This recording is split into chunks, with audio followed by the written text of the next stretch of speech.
শামসুল হক ফরিদপুরি রহমতুল্লাহ আলাই বড় বুজুর্গ এবং ওলি আল্লাহ ছিলেন। তাসাউফ তত্ত্ব বইয়ের মধ্যে তিনি লিখছেন, বাংলায় লিখছে বইটা, বাংলায় তিনি লিখেছেন, নবীজিকে দাঁড়িয়ে সালাম দিতে আমি শান্তি পাই, তৃপ্তি পাই, আমি নবীকে দাঁড়িয়ে সালাম দেই।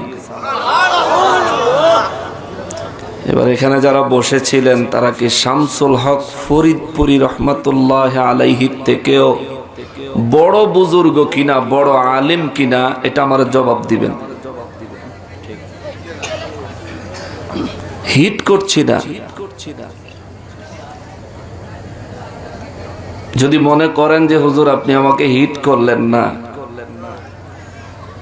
হয়তো আপনি আমার চাইতে বেশি জানেন, শামসুল হক ফরিদপুরীর থেকে বেশি জানেন বিদায় বসে আছেন, নয়তোবা কিছুই জানেন না, কেউ বলছে দাঁড়ানো যাইতো না, লেগে আপনি বইয়া রয়েছেন। ঠিক না? যে কোনো দুইটার একটা বিষয় হবে।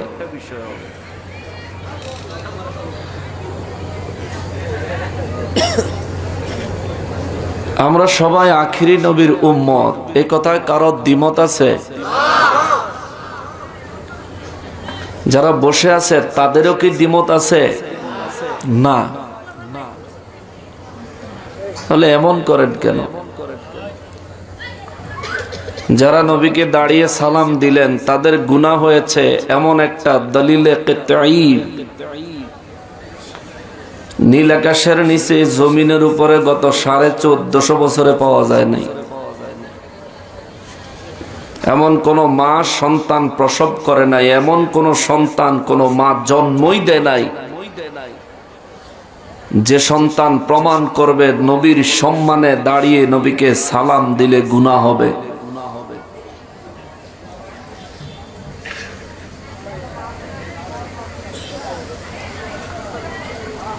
যদি গুনাহ না হয় আপনি কেন দাঁড়ায় দিতে পারলেন না সালাম? আপনার কত দুর্ভাগ্য, কপাল কত পোড়া, চিন্তা করেছেন? যে নবীজি শাফাআত না করলে আপনার নসিবে জান্নাত মিলবে না, যত বড় বুজুর্গ হন। খারাপ লাগতে পারে আমার কথাগুলো, একটু মনোযোগ দিয়ে শুনবেন। আপনি যত বড় বুজুর্গ হন, আমার নবীর শাফাআত ছাড়া জান্নাত নসিবে হবে। বাবা সাউন্ডটা ঠিক আছে? আন্নার বানা। আচ্ছা, যে নবীর শাফাআত বিনে আপনি জান্নাতে যেতে পারবেন না, যাওয়ার পথ বন্ধ। হাসরের ময়দানে আল্লাহ রাব্বুল ইজ্জাত যদি আপনাকে জিজ্ঞেস করে, সওয়াব বুঝি না, গুনাহ বুঝি না, আমার নবীর উম্মতেরা আমার হাবিবকে দাঁড়ায় সালাম দিছিল, তুই বইয়া রইছিলি কেরে? কি উত্তর দিবেন? কেন বসেছিলা? হুজুর অনেক বেশি সওয়াব হবে এই জন্য বসেছিলাম, এমন কথা বলবে যে বইয়া থাকলে সওয়াব বেশি? কারা আপনাদেরকে এগুলো শিখায়? কাদের কথা আপনারা শোনেন? পৃথিবীর কোন আলেমের মূল্য নাই যে আলেমদের ভিতরে নবীর প্রতি প্রেম, মহব্বত, শ্রদ্ধা নাই। ঠিক কিনা বলেন? নবীর প্রতি পূর্ণ তাজিম, মহব্বত, ইশক যার মধ্যে আছে, সেই সম্মান পাওয়ার যোগ্য। যদি আলেম শিখে থাকেন তিনি আলেম। ওলামায়ে হক্কানি তাকেই বলে যার অন্তর নবীর প্রেম দিয়ে ভরপুর। কথা বলেন ঠিক কিনা? কষ্ট পাইতে পারেন। দাঁড়ানো বিদআত নিয়ে যদি আপনি পড়ে থাকেন, আমি বলবো বাবা একটু সরো, একটু, হ্যাঁ ঠিক আছে, ঠিক আছে।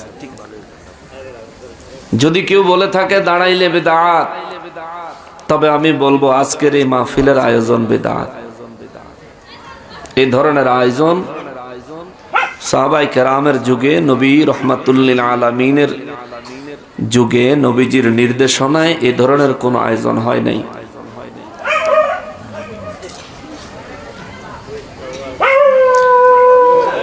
গুনাহ যদি হয় দাঁড়াইলে, এক মজলিস মানুষ দাঁড়িয়ে গেছে, নবীর ইজ্জতে আপনার দাঁড়ানো দরকার ছিল। বলবেন হুজুর গুনাহ হইলে আমি দাঁড়াবো কেন? বিদআত করলে যদি গুনাহ হয়, এটা গুনাহে কবিরা না, এটা গুনাহে সগীরা।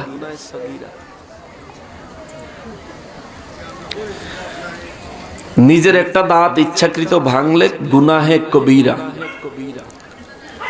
ওয়াইসকরণী রাদিয়াল্লাহু তাআলা আনহু 32টা দাঁত ভাঙছে। ওয়াজ তো সবাই জানেন, জানেননি? ওয়াইসকরণী রাদিয়াল্লাহু তাআলা আনহু উহুদের ময়দানে আমার নবীজির দন্দান মোবারক শহীদ হয়েছে বিধায় তিনি নবীকে কোনোদিন দেখেন নাই। খবর পেয়ে তিনি বললেন, নবীজি দু জাহানের বাদশাহ, রহমাতুল লিল আলামিন, যার খাতিরে আল্লাহ আমি ওয়াইসকরণীকে বানাইছে, ওই নবীর মুখ মোবারকে দাঁত নাই, আমি ওয়াইসকরণীর মুখে দাঁত থাকবে কেন? খবর পাইলেন নবীজির দুটি দাঁত শহীদ হয়েছে, তিনি দুটি দাঁত ভাঙলেন। ডান দিকে ভাঙ্গা চিন্তা করে, আমি তো দেখি নাই কোন দিকে ভাঙছে, যদি বাম দিকের ভাঙে, তিনি বাম দিকেরটা ভাঙলেন। এইভাবে ডান বাম করতে করতে পুরো 32টা দাঁত ভেঙে ফেলেছে। একটা দাঁত ইচ্ছাকৃত কেউ যদি ভাঙে তাহলে গুনাহে, কথা কয় না, গুনাহে। আমার মাহফিল গুলো ক্লাস, আপনার শিখতে হবে। একটা দাঁত ইচ্ছাকৃত ভাঙলে গুনাহে সগীরা না কবিরা? গুনাহে কবিরা কি ছোট না বড়? বড় গুনাহ। তাহলে ওয়াসকরণী রাদিয়াল্লাহু একটা দাঁত ভাঙলে যদি একটা কবিরা গুনাহ হয়, 32টা দাঁত ভাঙছে, ওয়াসকরণী রাদিয়াল্লাহর কয়টা গুনাহ হইছে? একটাও হয় নাই, একটাও হয় নাই। আমাদের আকলে বলে 32টা গুনাহ তো অন্তত হওয়ার কথা, কিন্তু নবীর প্রেমে এ কাজ করেছে বিধায় আল্লাহ তার উপর এমন খুশি হইছেন। আমার দয়াল নবীজি এমন খুশি হইছেন, নবীজির সাহাবীদেরকে দিয়া নবীজির নিজের গায়ের জুব্বা তার জন্য হাদিয়া পাঠাইছে।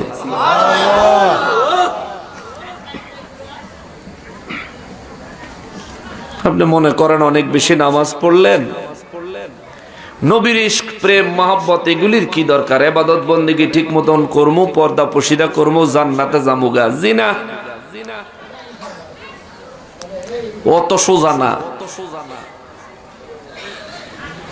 যদি এত সহজ হইতো তাহলে রব্বুল আলামিন আদম নবীকে যেভাবে জান্নাত থেকে জমিনে পাঠাইছে জীবন্ত আস্ত মানুষ, ঠিক একই ভাবে নেক আমলকারীদেরকে ডাইরেক্ট জান্নাতে উঠায়া নিত।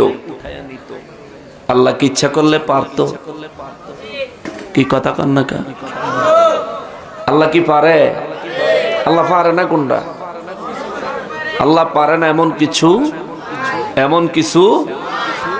কে জান্নাতি কে জাহান্নামী এটা আল্লাহর চাইতে ভালো কি কেউ জানে? তো আল্লাহ মৃত্যু দিছে কেন? কবর দিল কেন? হাসরের ময়দানে বিচার হবে কেন? মিজানে ওজন দেওয়ার দরকার কি? আল্লাহ তো জানেই আমার নেকের পরিমাণ কত আর গুনাহের পরিমাণ কত। ফুলসিরাত পার হইয়া জান্নাতে যেতে হবে কেন? চিন্তা করেন, চিন্তা করেন। মৃত্যুর সময় যে ব্যক্তির নবীজির দিদার হলো, তার মৌত কি ইমানি মৃত্যু না বেঈমানি? জোরে বলেন, সবাই বলেন ইমানি। কবরে নবীকে দেখে কোন ব্যক্তি যখন চিনতে পারবে এবং জবাব দিবে, কবরের জীবন তার জন্য জান্নাতি না জাহান্নামী?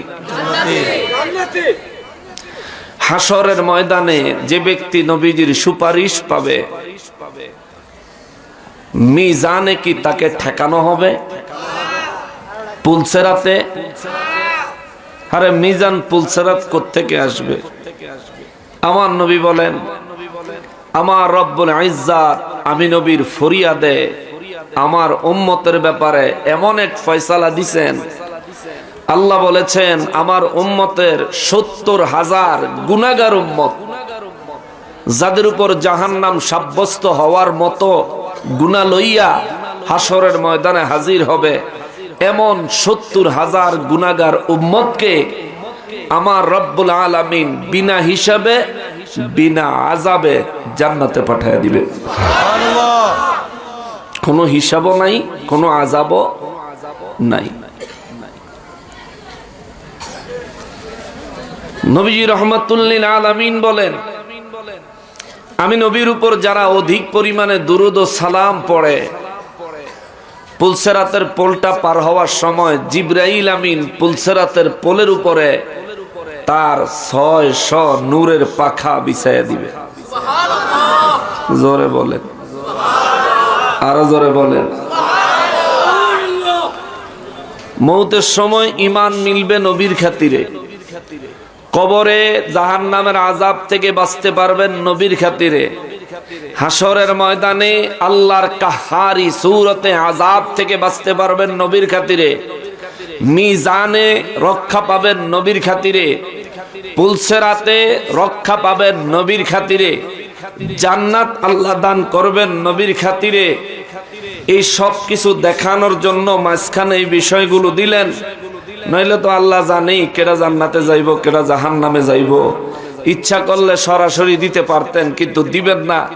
হাসরের ময়দান কায়েম করার পরে আমার রব্বুল ইজ্জাত তিনি কাহারি সূরতে থাকবেন, নবীকে দিবেন মাকামে মাহমুদের স্থান। সেখানে থেকে নবী আল্লাহকে যা বলবেন আল্লাহ তাই মঞ্জুর করবে। ওই নবীকে আপনি একটু দাঁড়ায় সালাম দিলেন না, এই ভুল আর কখনো করবেন না, আর কখনো করবেন না। আরে ভাই, যত বড় মুফতি সাহেব হোক, এটির বেল নাই যেখানে আমার নবীর ইজ্জতের প্রশ্ন। কথা বলেন ঠিক কিনা? কুরআনুল কারীমে রব্বুল আলামিন বলেছেন ওয়া তুআযজিরুহু ওয়া তুওয়াক্কিরুহু, নবীকে তাজিম এবং সম্মান করো। কেন করবেন না? সূরা আল আনআমের 88 নম্বর আয়াতে কারিমায় আমার আল্লাহ তার আগে 18 জন নবীর নাম উল্লেখ করে আল্লাহ বলেন, এই 18 জন নবীকে আমি আল্লাহ তাদের জামানায় আমার গোটা সৃষ্টি জগতের মধ্যে শ্রেষ্ঠ মর্যাদা দিয়েছি। সুবহানাল্লাহ। যদি ওই নবীরা শ্রেষ্ঠ মর্যাদা পায়, আমার নবীর মর্যাদা ওই সমস্ত নবীর তুলনায় কম না বেশি?